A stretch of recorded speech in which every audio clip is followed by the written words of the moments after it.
presse animée par 16 structures, dont des organisations de la société civile et des partis politiques, et qui ont abordé toutes les questions que vous venez d'aborder.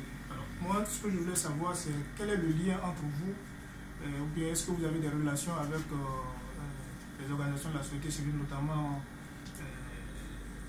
le COGEP et les autres partis politiques qui ont animé la conférence de presse hier. Je ne sais pas si vous êtes au courant ou non. Oui, nous avons été informés qu'hier il y avait une conférence de presse et que certaines organisations politiques abordaient dans le même sens que nous. Donc, nous saluons également ces organisations politiques. Nous sommes en parfaite intelligence, nous fréquentons, nous discutons souvent et lorsque nos points de vue convergent, nous travaillons ensemble. Voilà, donc à ce niveau, il n'y a vraiment pas de souci. Nous sommes une plateforme également composée de 14 organisations politiques. Nous avons voulu également, au nom de notre organisation, au nom de nos plateformes, donner notre voix pour que les uns et les autres sachent officiellement et publiquement ce que nous pensons de la situation de la Côte d'Ivoire à la date d'aujourd'hui. Le Premier ministre Gon dit que la CEI actuelle est le fruit d'un consensus entre les partis politiques. Votre analyse? Bon, le Premier ministre Gon lui-même, il sait très bien que ce qu'il dit n'est pas juste. Voilà, n'est pas juste. Parce que pour mettre en place une CEI de manière consensuelle, il faille que les organisations politiques soient appelées à la table de discussion, à la table de négociation.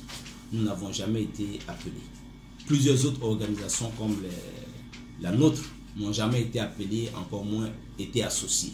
Lorsqu'en 2015, nous nous battions dans les rues pour demander que la CEI soit récomposée, nous avons trouvé en face de nous une porte totalement fermée. Et donc, au jour d'aujourd'hui, je ne crois pas que ce soit juste ce que le Premier ministre a déclaré. Mais je ne suis pas non plus étonné par sa déclaration, parce que c'est une déclaration qui est en harmonie avec le plan de travail, la manière de penser du RDR dont il est issu. Voilà. Nous savons comment le RDR est arrivé au pouvoir en 2015 avec cette même CEI, avec un président de la CEI qui est parti déclarer leur champion vainqueur à leur QG de campagne. Donc ça ne nous étonne pas. Donc je pense qu'il faut tourner la page et puis maintenant passer à la page d'une vraie démocratie pour qu'on ait une CEI équilibrée, juste, pour que chaque acteur politique se sente rassuré par cette CEI-là quand il va à des élections. Mais qu'on n'aille pas des élections quand nous savons d'avance que c'est le président de la CEI avec le ministre de l'Intérieur qui vont nous dire qui a déjà gagné les élections. Merci. Ok, Président, bonjour. C'est Fabrice Kété du quotidien Le Temps. Tout à l'heure, vous avez indiqué que vous étiez en Europe dans une mission politique. J'aimerais savoir un peu quelles ont été les réponses que vous avez eues et qu'est-ce qui a été dit sur la libération des prisonniers politiques, Moussa Gbagbo et l'avenir de la Côte d'Ivoire. Est-ce que vous pouvez avoir des secrets ou des révélations là-dessus? Bon, en tout cas, merci beaucoup, cher ami du journal du Temps. C'est la même question.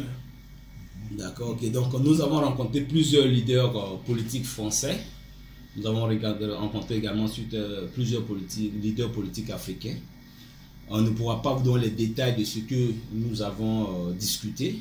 Mais une chose est certaine, nous avons parlé de la Côte d'Ivoire, nous avons parlé du président Laurent Gbagbo, du procès du président Laurent Gbagbo, du ministre Charles Blé Goudé.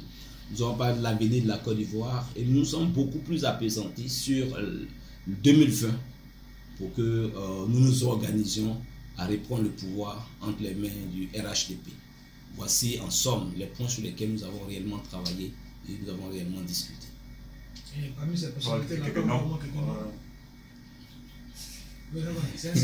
là, je ne pourrais pas vous donner des noms, malheureusement. Donc, vous savez un peu les institutions, c'est le KDOC ou bien c'est l'Élysée ou c'est les députés.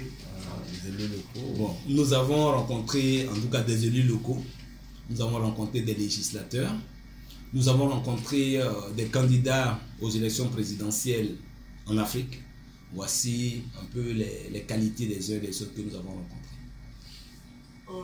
Je souhaiterais que vous reveniez un peu sur les pourcentages que vous avez donnés dans le secteur de l'automobile, parce que ça allait très vite, je n'ai pas pu prendre note concernant voilà, c'est que CFAO c'est 38%. CFAO à 38% du marché, Voilà.